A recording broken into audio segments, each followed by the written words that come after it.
what your passion is, and let them know the steps of your life. The same thing with graduate schools. Admissions committee wants students to write a statement, a personal statement. What's a personal statement? Personal statement tells them what led you to this point, what makes you think that you want to do this. And then they want to know that the steps that you've taken is going to qualify you to stick through graduate school, to stick through dental school or nursing school or whatever, or med school. Because they know the times are going to get hard. The only thing that gets you through hard times on the job, even if it's in your area of passion, is that passion. Okay? That's the thing that's going to fuel you, because every morning the passion is alive and it says, ooh, I get to do this today. I have to deal with A, B, C, and D, but I get to do this today. And it just overrides anything else that's going on in your life. You may get tired and cry like everyone else, but passion is alive and well. So they know that. They know that. So they know that if you're on a doctor's ward, someone, spits on you or, or yells at you, they know that you're not going to quit. You may cry, but you're not going to quit. You may be disappointed, but you're not going to quit. And they know that.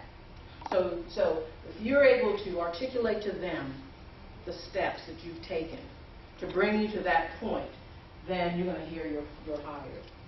In your booklet, you will see a little green flyer. Gives you some tips about dressing for the guys. The leather belt, the tie, the jacket, leather belt, leather shoes. Your watch, even if you don't wear a watch. If you do wear a watch, it's nice to have your watch and your belt and your slacks matching. It's just a nice thing. But you want to be comfortable. And there are some tips in there for ladies as well. When you're going on an interview, you don't want to have stilettos on that you can't stand up in. You want to be careful, okay? You want to be careful. You want to have your skirts at a professional length, because here again, you don't want the attention, on your legs. You want them to look at what you can do, okay? Are you sure? So as conservative, I'm sorry. Are you sure? Yeah, that's what you want. And so you want to be professional. Well, what message do you want to send? Whatever message you send, that's what you have to maintain. Okay? So be yourself. Grays and off navy blue and black and beige. Those are good browns. Those are good colors, because you here again you want the focus to be on the interview. On the interview. And when Allie, one of the things we didn't address is her neckline. That's very distracting. Can you imagine going on an interview? What is the focus? That's very distracting. So we need to be, we need to think about those things when we go on interviews. How are we dressed? We have to be very, very, very professional. Also wear pants? I'm sorry? Oh, yeah. I love slacks. I wear slacks. I wear slacks on That would be more interviews. Mm-hmm. Yeah. Nowadays they have these spandex material, and I mean these are spandex. I mean these are but I like a little room. Okay, I grew up in the country. My mother, you gotta have a little room in there. You might grow, that kind of thing. But I like to be comfortable. We move a lot in our office. Nicole's back there, and she knows we move a lot in our office. We have to, we gotta be comfortable. If you're comfortable in, something tight around your waist, that's you. I can't move that way. So I will buy something maybe that's a size too large. Size doesn't, I'm not a slave to size. I go with fit, okay? And, you can find nice discounted things at the TJ Maxx or the Marshalls and Ross and all those wonderful places. I shop other places too.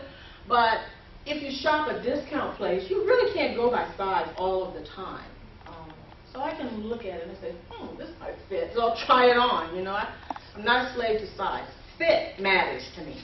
But this is a 14, or this is a 10, or 8. Well, I don't know. It fits. Wear it. Yeah. So it depends on how you want it to hang on you. But, be very professional in what you wear. Size is just a number. Make sure it's comfortable on you and that it hangs, on you. But just be comfortable, okay? So that's for your enjoyment as well. Some other information on the web, in your PowerPoint, these are some reference areas. You know, before you go on an interview, what you want to do is to prepare. You know, we talk about prepare, prepare, prepare. You want to do research on the company. You're going to arrive there. You're not going to have anything jingling in your pocket like change, and you're not going to have your key chain and all that. You know, what I have to do is I have to take all of my million keys off of that ring and just take one. And then I'll tuck it in my pocket, that key, and I'll tuck it in my leather portfolio. And I'll take that in because I don't want to have things hanging off of me. One portfolio is enough. A leather, preferably black or navy blue, is enough. And this is all you take in there. So I know ladies are worried about keys, and men, for some reason, like that jingling in the pocket. So we've got to watch those. Those things are distracting. So I take just one thing with you. You're going to arrive. You're going to arrive at least 15, 20 minutes, minimum 15 minutes, 20 minutes early. My husband believes in 30 minutes early. You know, we had a meeting the other morning. I tell you what. The man, he had me at this restaurant to meet our financial consultant. I mean, an hour early. It's like, what is your problem? This is too early. And he goes, you have to be on time. It says something about your character and all this. But, you know, he says 30 minutes early. So he's an HR manager, so whatever. What kind of stuff would you bring with you to an interview? When you go to an interview, you want to put in your portfolio, you want to put an extra copy of your resume and a list of references. Something I mentioned yesterday, a list of references. Yeah, that's okay. It bears repeating. That's what you want to take. And you are going to be doing your research. You're going to go to the website. You're going to, find out some information about the company. And so you're going to have in your portfolio some questions. The thing you don't want to do on a first interview is you don't want to ask them, how much does this job pay? Okay? You don't want to ask them in the first interview. Here's the deal. Salary negotiations, really, you need to prolong as long as possible. It gives the employer the impression that you're just looking for the dollar, when really, you should be looking for a position. You're not looking for jobs anymore. You're looking for positions and careers. So your goal is to find out as much about the company as possible before salary becomes an issue. And even if they bring it up initially, that's your response, because that's what you want to do. Because if you start talking about salary early in the negotiations, early in the interview, that could just kick you right out of the boat. And you have not heard, the salary may be a little bit low, but they may have other things. 401k, time, daycare, time off, dental, retirement medical. They may have a lot of things that may offset that salary. What if they're going to match your 401k? That's a big thing. What if they're going to put something in your retirement even if you don't put stuff in your retirement?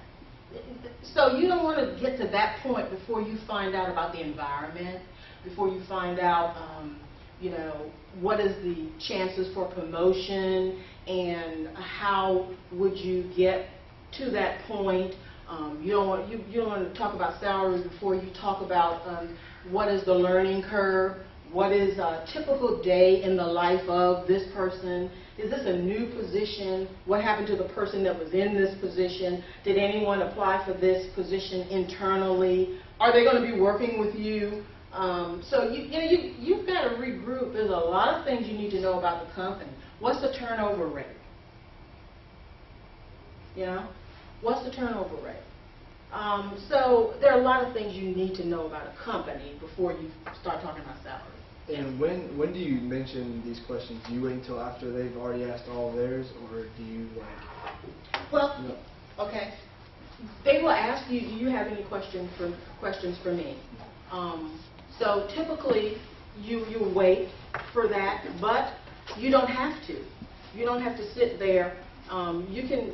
May I ask a question? You can also always say it's a conversation. It's an interview, so you can at any time. Not unless they set some bar rules. If you're having a panel interview and they say, well, this is the protocol. We're going to ask you a few questions, and then we're going to go to Ann, and we're going to go to, Mary, and then Mr. We'll tie it up, and then we'll give you an opportunity. So if there's protocol, you want to listen for those. But if they don't give you any directions like that, then, feel free to ask at any time. But before you leave, you definitely, any interviewer will ask you, do you have any questions for us? Then that's when you want to kick. So you're going to do your research, and you're going to have your questions. And then, after the interview, typically, if you are really still interested in this position, this is when you hand over your valuable resume. I mean, your valuable references, like I talked to them yesterday. I'm not talking about the people you work for. I'm talking about, 2 faculty members, the pastor, or a former teacher, or something. I'm talking about those people. You don't want people calling them if they're not interested in giving you an interview. So that's why I told them yesterday not to put your references on your resume unless they say, please submit resume and 3 references. But typically don't do that because it can go south real quickly. Any questions about that? Okay. All right, so you're going to do your research, you're going to have your questions. Like I said, 10, 15 minutes early. I would say 15, more than 10.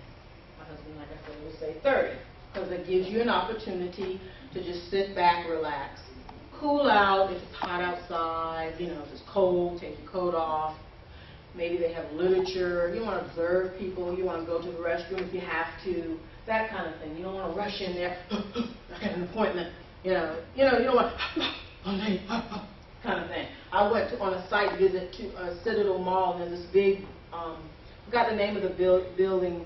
I had an interview with Social Security. They're on the top floor there. You have to park. It takes you, 15 minutes to get from your car to the door. Get to the door, then you got to find the elevator in this dark building. You get up, there's a guard. You have to give him, wait in line, because remember, they're Social Security. There are families waiting to get their number. So I'm waiting to get to the guard to say that I'm here to see a certain person. You got to wait in line. People get real antsy. You try to get in front of them in these places because they're waiting on a number.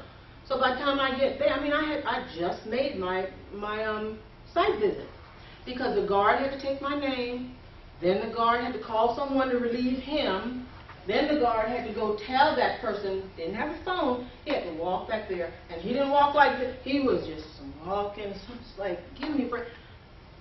So you've got to consider those things. Do a dry run to your interview.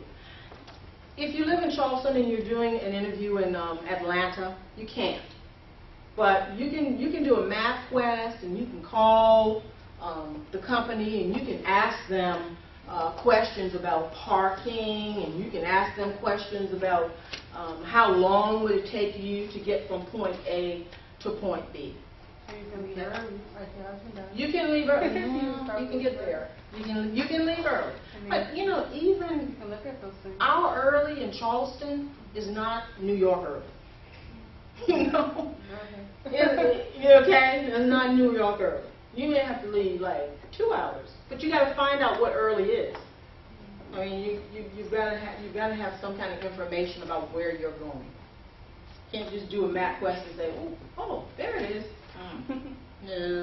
No, may have to park, walk, take a shuttle, maybe an industrial park or something. And you do not want to be late for an interview because professionals think that being late is a conscious decision. It's a conscious decision. For an interview, you don't want to be late. No, red flag problem.